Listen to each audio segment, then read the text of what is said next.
Assalamualaikum dan salam sejahtera. Segmen Entry Zone ataupun dikenali sebagai SEZ. Video kali ini saya akan menceritakan dekat korang semua berkenaan dekat mana kita nak entry. Kita dah jelas mana CDS, iaitu kita dah tahu mana arah pasaran semua. Lepas tu sekarang kita nak tahu dekat mana pula kita nak entry, sama ada buy ataupun sell. And then ada berapa SEZ yang secara asasnya dalam BB Mastery lah kan. So, bagi yang belum subscribe lagi channel Road to FTT, sila tekan button subscribe dan button loceng dekat sebelah dia supaya korang semua tidak ketinggalan setiap video yang kita semua akan updatekan nanti. Tanpa melengahkan masa lagi, jom kita start.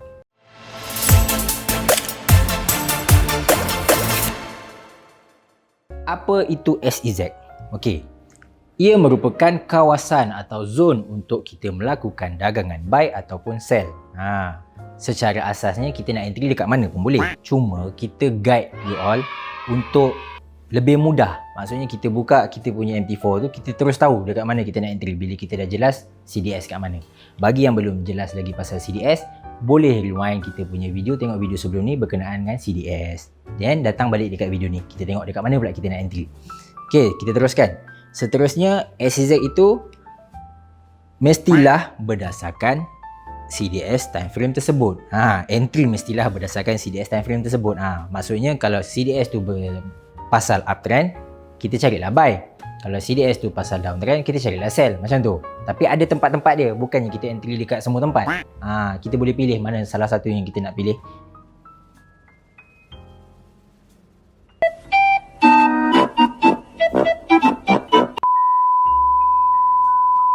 Okey, seterusnya. Secara asasnya, macam saya cakap tadi, terdapat 5 SEZ yang perlu diketahui. Ini yang asas. SEZ ada banyak. Dan kita nak entry dekat mana-mana boleh. Cuma kita guide dekat mana yang secara spesifiknya dan yang paling mudah lah. So, ada 5. Ini secara generalnya. SEZ1 iaitu Moving Average Berlawanan. SEZ2 Middle Band. SEZ3 Luar Bollinger Band. Dan SEZ4 Black Line, SEZ5 Grey Line. Yang Black Line dengan Grey Line ni saya akan tampilkan dekat korang macam mana kita nak setting, and then kita nak masukkan terus dekat kita punya chart lah. So kita pergi satu persatu iaitu SEZ1. Okey, SEZ1 Moving Average Pink ataupun Purple. MA Pink untuk melakukan buy, MA Purple untuk melakukan sell. Sebab apa? Sebab MA Pink adalah support, MA Purple adalah resistance. Itu SEZ kita yang pertama. Maksudnya bila kita jelas pasal CDS tu berkenaan dengan uptrend, bila price sampai dekat MA Pink, kita boleh masuk buy. Bukannya kita masuk buy dekat MA Purple. Tak. Kita buy dekat support. Okey. So macam mana rupa dia? Kita tengok gambar rajah. Okey. Ini gambar rajah. And then saya dah markingkan siap-siap satu CDS berkenaan uptrend, satu CDS berkenaan downtrend. Kita tengok yang berkenaan uptrend ni dulu. Dekat sini kita jelas dia adalah CCU. So bila dia CCU, kita kena cari buy. Nak cari buy dekat mana? Dekat SEZ1. Bukan wajib, tapi tempat yang first kita boleh masuk buy dekat SEZ1 lah, iaitu MA berlawanan. Tak nak entry pun terpulang pada korang sebab korang yang trading. Kalau korang nak entry, inilah dia tempatnya yang saya tunjukkan ni, SEZ1. Dah sampai sini, entry buy, lepas tu tunggulah TP nya kat mana. Saya tak cerita pasal TP dulu sebab TP video akan datang. Yang ni saya cerita kat mana nak entry je dulu. Okey. Kita dah jelas pasal yang CDS uptrend, kita pergi pula kepada CDS yang downtrend. CDS downtrend yang ini saya markingkan ni adalah CTD. So bila price sampai dekat MA Purple merupakan SEZ1. Kita masuk entry sell kat situ. Okey. So macam tu je. Itu je berkenaan dengan SEZ1. Kita pergi pula kepada SEZ yang seterusnya, iaitu SEZ2 Middle Band. Middle band ni merupakan support ataupun resistance bagi time frame tersebut berdasarkan CDS semasa yang terbentuk. Ia adalah zone entry buy sekiranya CDS semasa ialah uptrend. Ia adalah zone entry sell sekiranya CDS semasa ialah downtrend. So, macam saya cakap sebelum ni yang pasal Bollinger Band, middle band merupakan support resistance. Ia juga merupakan kawasan untuk kita entry. Okey. Macam mana rupa dia? Okey. Basically korang semua mungkin dah jelas lah pasal rupa middle band ni macam mana. So dekat gambar rajah ni, Ada satu CDS iaitu CDS uptrend CTU. Saya tak markingkan tapi saya markingkan kat sini lah. Saya tunjuk kat korang Okey, ini adalah CDS semasa CTU. So price sekarang ni dia dah sampai dekat SZ1. Katakanlah dia dah sampai kat SZ1, kita entry buy. Okey, settle. Lepas tu bila kita dah entry buy kat sini, dia berjalan, dia turun, dia sampai dekat zone SZ2 ni, yang middle band ni, korang boleh entry lagi satu, buy. Tak nak entry tu terpulang pada korang, tapi kalau korang nak entry, inilah tempat dia untuk layer yang kedua. Kalau tak nak entry tu terpulang. Nak entry, katakanlah nak entry kat sini je kan, tu terpulang korang lah sebab korang punya trading plan kan. Kalau korang nak entry, nak layer lagi, inilah tempat dia, SZ2. Boleh layer lagi satu buy. Lepas tu dia naik, terpulang pada korang lah, nak tutup secara net ataupun nak tunggu TP. Okay, settle pasal SZ2 macam tu je. Kita pergi pula kepada SZ3, luar Bollinger Band. Luar Bollinger Band ni, ia merupakan support dan juga resistance. Upper band ialah resistance, lower band ialah support. Entry sell di upper band sekiranya CDS masa ialah CTD ataupun CCD. Entry buy di lower band sekiranya CDS masa ialah CTU ataupun CCU. Okay, simple. Maksudnya dekat sini, katakanlah time frame H4, CDS masa CTD. Price sampai kat SZ1, korang entry sell. Price naik sampai dekat upper band tu merupakan korang punya SZ3. Korang boleh entry sell lagi. Jangan entry buy pula sebab upper band adalah resistance. Macam mana rupa dia, kita pergi dekat gambar ajar lah untuk lebih jelas. Okay, macam ni. CDS masa ialah CTD. Price sampai dekat MA purple, kita entry sell satu. Lepas tu katakanlah dia naik lagi, dia sampai dekat kawasan SZ3 ni, entry lagi satu sell. Lepas tu dia turun, terpulang pada korang lah nak buat apa, nak close net ke apa ke kan, terpulang lah. Macam tu. Lepas tu situasi yang kedua pula, jika CDS masa ialah CTU, katakanlah CTU, price sampai dekat MA pink, entry buy. Lepas tu price sampai dekat SZ3 iaitu lower band, boleh entry buy lagi. Lower band, upper band, SZ3. Yang ni untuk korang masuk sell, yang ni untuk korang masuk buy. Jangan korang buy kat sini pula kan. Katakanlah CDS uptrend kan, dia sampai kat sini korang buy. Jahanam lah. Buatnya dia turun jauh tiba-tiba, sendirinya yang rugi. So settle pasal SZ3. Itu saja. Very straightforward. Kita pergi pula kepada SZ4 dan akhir sekali SZ5. SEZ4 ataupun dikenali sebagai black line. Okay, black line ni apa? Bertindak sebagai entry zone buy sekiranya CDS masa ialah CTU ataupun CCU. Seterusnya, dia bertindak sebagai entry zone sell sekiranya CDS masa ialah CTD atau CCD. Basically, black line ni adalah support dan juga resistance. Dia juga adalah moving average. Kita definekan dia as support dan juga resistance.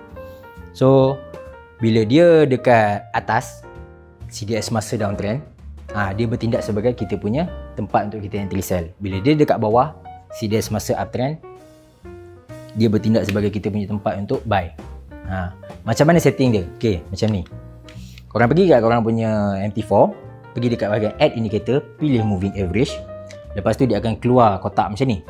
Apa yang korang boleh tukar? Yang pertama sekali ialah dia punya period. Period tukar kepada 50. Lepas tu shift tu biarkan kosong.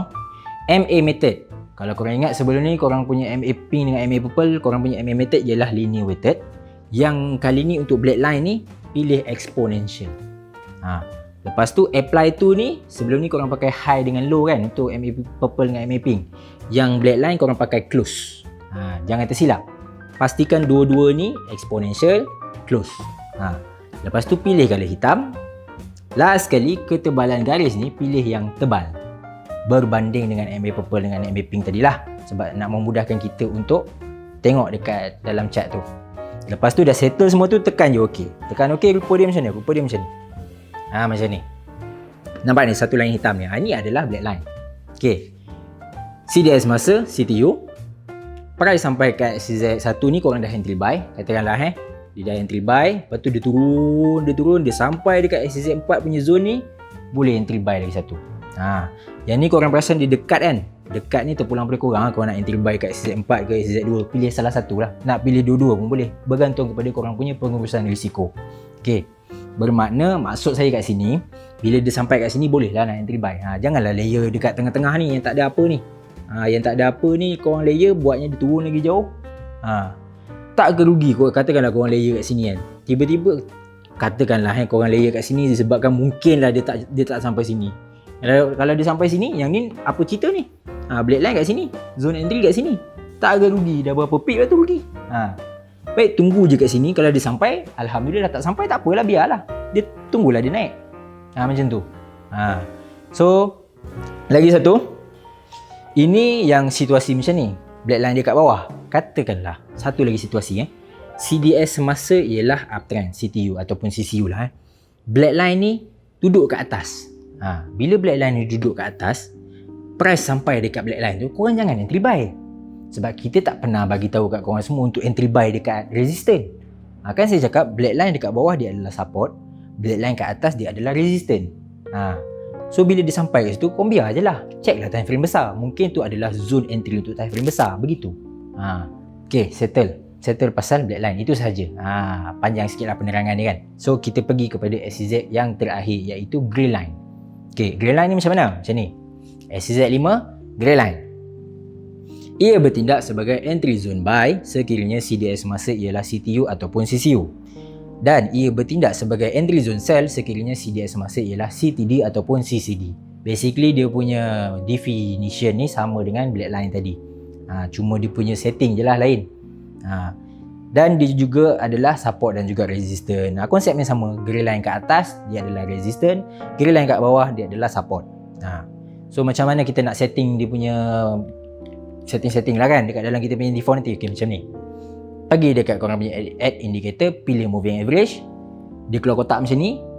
Hanya tukar dia punya period ni, color dan juga ketebalan. Okay, yang MA method apply tu ni sama macam blade line tadi. Period pilih 200, MA method exponential, apply tu close. Pilih color grey. Sebab apa grey? Sebab nama dia dah grey line. Lepas tu ketebalan pilih yang tebal lah. Nak bagi dia bezakan dengan MA purple dengan MA pink. Jangan korang suka-suka pilih color biru pula. Sekarang kejap lagi bila orang cakap entry kat grey line, korang punya chat tak ada grey line, ada biru. Korang pun tak tahu biru tu garis apa. Pilih color grey line supaya kita punya pemahaman selari. Lepas tu tekan OK. Dah tekan OK, rupa dia macam ni. Gambar yang sama, cuma SCZ yang berbeza. OK. Nampak satu garis kelabu ni, ini adalah grey line. Okay, macam saya cakap tadi, CDS semasa uptrend, bila price sampai dekat kawasan SCZ 5 ni, katakanlah price sampai, boleh entry buy lagi satu. Kalau grey line ni duduk kat atas, CDS semasa uptrend, jangan gatal-gatal nak entry buy dekat atas tu. Tunggu, tengok time frame besar. Mungkin tu adalah zone entry untuk time frame lebih besar. Mungkin tu adalah zone sell untuk time frame besar. Kita tak tahu. Kita kena tengok lah. Okay, bila grey line kat atas, CDS semasa downtrend, boleh entry sell kat situ. Jangan bila CDS downtrend, grey line kat bawah, entry sell kat situ. Jangan. So itu sahaja. Kita dah settle lah pun dekat mana, apa yang pasal dekat mana kita nak entry ni. Lepas tu untuk yang pasal kat mana kita nak exit, kita akan pergi kepada next video lah. Berkenaan dengan exit zone tu yang paling penting. Sebab entry ni kacang je.